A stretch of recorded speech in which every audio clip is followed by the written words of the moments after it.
Support comes from the Missouri Forest Products Association, providing more than 41,000 jobs in the production of wood pallets, railroad ties, white oak barrels, hardwood floors, and more. Details at choosewood.com. From St. Louis Public Radio, this is the Politically Speaking Hour on St. Louis on the Air. I'm Jason Rosenbaum. St. Louis and St. Louis County have been divided since 1876, and efforts to bring the city and county together have repeatedly faltered, most recently with the 2019 Better Together plan. But some residents in the region are still hoping for a reunion, even if there are a lot of details to work out. We put out a prompt on social media asking for your questions about city and county cooperation, and the response was overwhelming. And to answer some of these burning queries is St. Louis Public Radio's Chad Davis, who, along with his arts and culture reporting, has reported extensively on the city-county merger efforts. Chad, welcome to the Politically Speaking Hour on St. Louis on the Air. Hey, thanks for having me. So both of us were part of the reporting team that covered the Better Together merger plan in 2019, which is the subject of our first question from Bell Biv Bevo from Reddit. Great name, by the way. What happened to the Better Together initiative? Did they just disband after Steve Stenger's corruption came to light? Yeah. So, it's funny because kind of, sort of. So there was definitely a lot of tensions even before the indictment came through with Steve Stenger. You had a lot of municipalities, of course, in St. Louis County who were very opposed to the merger. I believe actually all of the municipal leaders in the county were opposed to it. And then you also had a lot of alder people who were also objecting to it. St. Louis alder people. St. Louis, exactly. St. Louis alder people.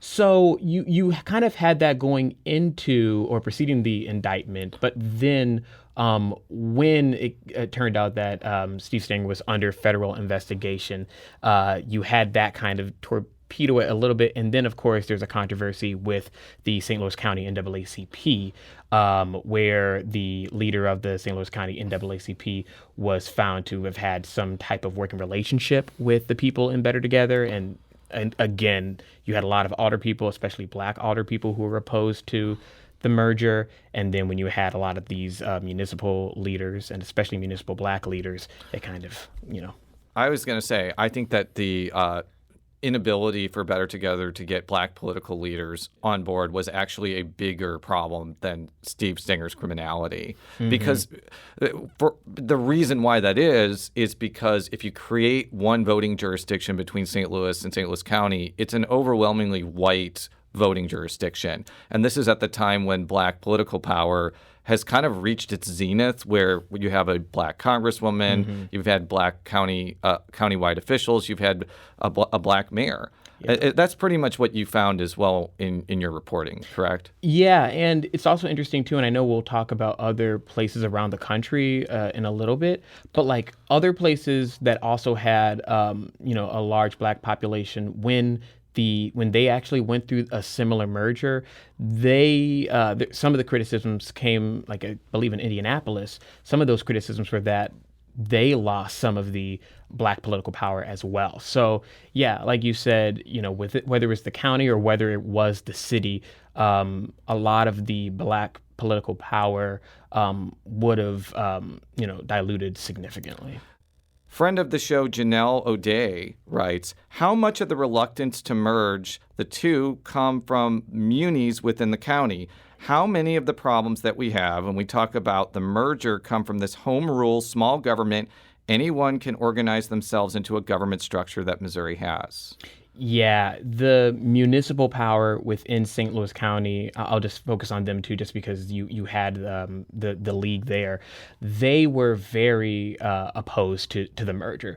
So, I think when you look big picture and you look especially like I believe in January of 19 when it was announced, you had like the League of Municipalities within St. Louis County. I mean, they all came together and said, no, we're not we're not going to do this. And I mean, one of their concerns, and I know Better Together leaders had talked a little bit about the details, but one of the concerns was, well, what happens to some of the people who work within our cities or our municipalities? Do they keep their jobs? Are they going to be fired? And I know Better Together leaders had said no layoffs, or initially said like there wouldn't be layoffs even when they had the merger. But I think a lot of municipal leaders were very skeptical of that, because if the plan of the merger was, hey, we're going to consolidate, some of these city services, and we're going to consolidate police departments, you had a lot of people who were like, well, what about the people who are, let's say, for example, who are working in Florissant or Ferguson, are they going to have jobs? And of course, the mayors, what will happen to them? What will happen to these leaders? What would happen to the people in the council as well? Yeah, although most of the mayors in St. Louis County do not make full-time salaries, except for Florissant. If you're the mayor of Florissant, you make you make a decent amount of money because you're also the city manager. But I think that was a reasonable question. And I think it was an even more reasonable question. Would a large metro government be able to provide the specific services that municipalities can have? I know that not all municipalities are good at providing services, but some frankly are. And I think that was a big concern from not only elected officials, but I think actual people too. Yeah, for sure. Joe Stiegel writes, I want to know, what are the specific advantages and disadvantages on both sides? It seems like the city needs help, but the county doesn't want the city's problems. How will a merger change North St. Louis? That's a big question. I'm not sure that we can answer it 100%, but I think it really comes down to there would be more money and more resources to fix big problems. Yeah, that was one of the things that I know a lot of the Better Together leaders had talked about. Also, if you were a city resident and this went through, congratulations, the earnings tax would just kind of like go away. If the actual merger happened, because they would have had to gone through like the statewide ballot and all of that to change the earnings tax. But for city residents, yeah, there's that. As far as North City, yeah, I guess the money, theoretically, that money could be used for certain things within North City to improve North City. It would just kind of depend like how, I guess, that's really spent. But that was one of the things that Better Together leaders had talked about. But yeah, I think the idea of consolidating a lot of the services, I think some people really did, say like that could really lead to like some big benefits. Like, do we need, I know there's not 88 necessarily police departments within like North County or so, but the question of, is that too many? Especially if you look at like other much larger cities across the country, they don't have 88 municipalities. If we consolidate, will that, benefit us into making better services or more services? My final question is from Lucas Andert. Is there any chance of this actually happening? I get that this will make an interesting radio segment, and it has. It has. You are You're correct, right. Lucas. But is there any true realistic possibility of a merger in the next 40 years, or is this essentially Mystery Science Theater 3000? If that's the case, add expanding I-70 down to 44 to the hit list, /snark. Now, that was a very entertaining question, but I do think it's a really important one, because there have been attempts to try and combine or merge or consolidate St. Louis and St. Louis County in different ways for many years, and it's never succeeded. What do you think? I actually think it could happen. Now, I don't think it's going to go the same way that Better Together may have proposed, which would have pretty much like gutted the city, county, and just made one large city of the two. But I do think there could be a situation where maybe the city becomes a part of the county. So as a municipality, similar to like Richmond Heights or Florissant is now. Yeah, exactly. Now, that may mean you'd have 92 or however many municipalities we have in the county.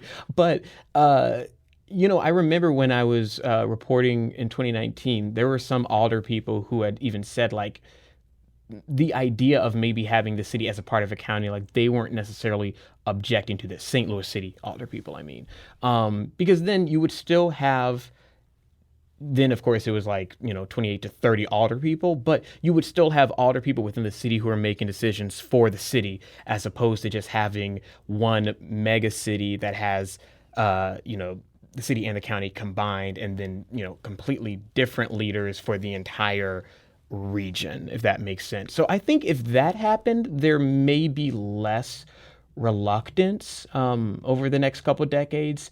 Who knows? I am curious. What do you think, though, on that front?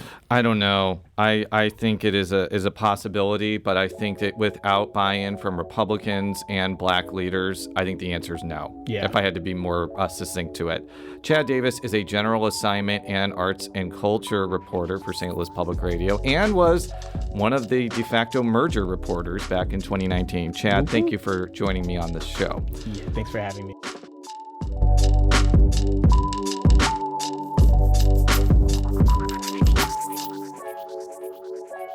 This episode was produced by Jason Rosenbaum. Recorded and edited by Alex Hoyer. Podcast design by Aaron Dorr. Our executive producer is Alex Hoyer. St. Louis on the Air is a production of St. Louis Public Radio. Understanding starts here. St. Louis on the Air proudly supports local artists by using music from Life Creative Group. Do you find yourself regularly listening to episodes of St. Louis on the Air? Suggest us to a friend you think might enjoy our conversations, and leave us a review and rating on Apple Podcasts on the App Store. It's the simplest way to help people discover our show. Thank you. St. Louis Public Radio is a member-supported service of the University of Missouri St. Louis.